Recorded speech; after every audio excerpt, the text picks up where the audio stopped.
मंगल लक्ष्मी की कहानी अब उस मोड़ पर पहुंच चुकी है जहां हर कदम पर रहस्य और बढ़ता ही जा रहा है।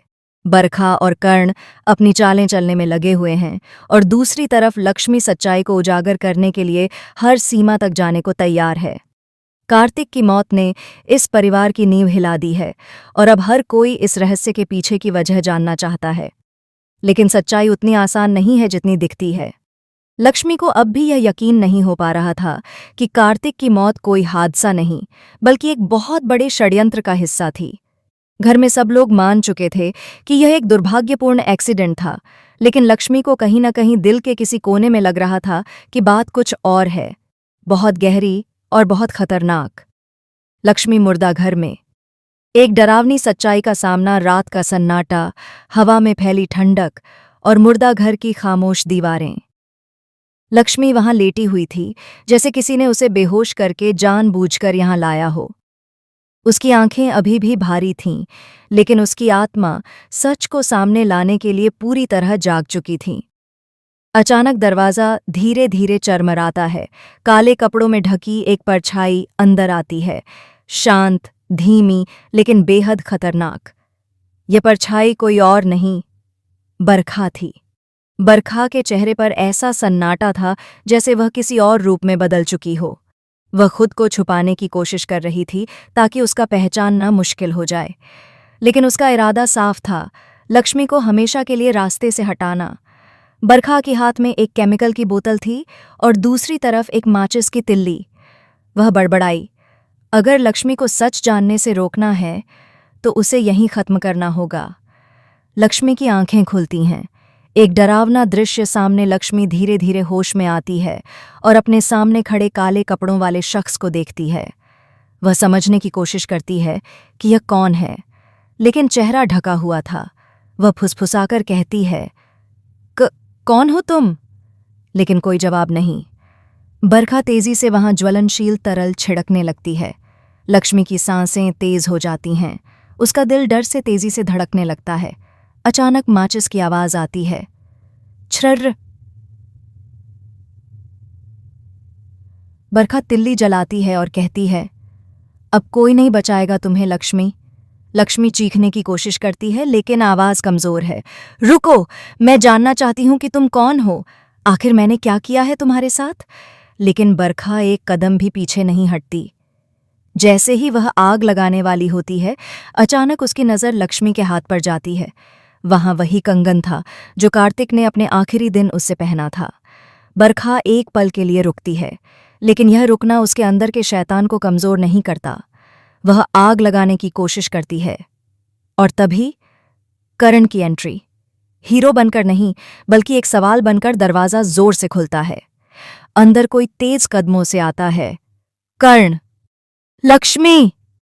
कर्ण चिल्लाता है। बरखा घबरा जाती है और तुरंत भागने लगती है।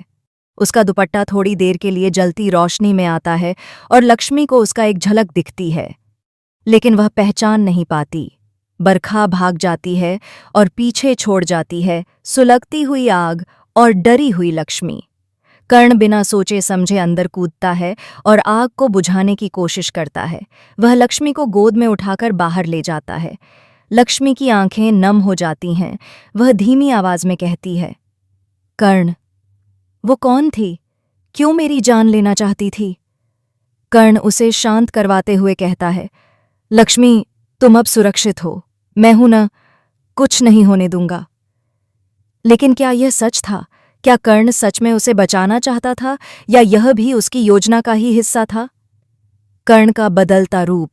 संदेह की शुरुआत बाहर आते ही लक्ष्मी देखती है कि कर्ण बेहद चिंतित है, लेकिन उसके चेहरे में कुछ ऐसा था जो उसे शक में डाल देता है। ऐसा लग रहा था जैसे कर्ण जानता हो कि यह सब किसने किया है। कर्ण, तुम इतने परेशान क्यों हो? लक्ष्मी पूछती है। कर्ण तुरंत नजरें चुराता है। कुछ नहीं, बस डर गया था। लक्ष्मी को उसकी झूठी मुस्कान महसूस होती है। शक उसकी आंखों में गहरा होने लगता है। बरखा की बेचैनी, सच सामने आने का डर। उधर बरखा अपने कमरे में बैठी कांप रही थी।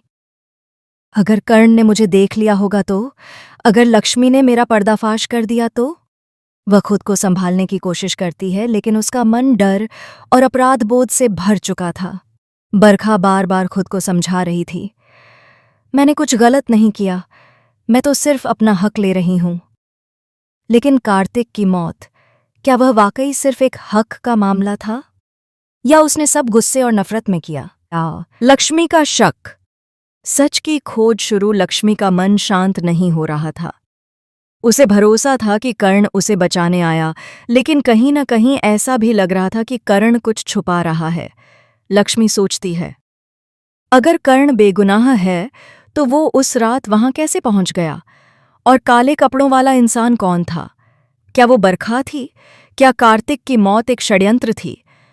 फिर उसे अचानक कार्तिक की वो बातें याद आती हैं जो उसने अपनी मौत से कुछ दिन पहले कही थीं। लक्ष्मी, अपने आसपास के लोगों पर भरोसा करने से पहले 2 बार सोचना। हर कोई वैसा नहीं होता जैसा दिखता है। ये बातें अब पहले से ज्यादा डरावनी लग रही थीं। लक्ष्मी का फैसला।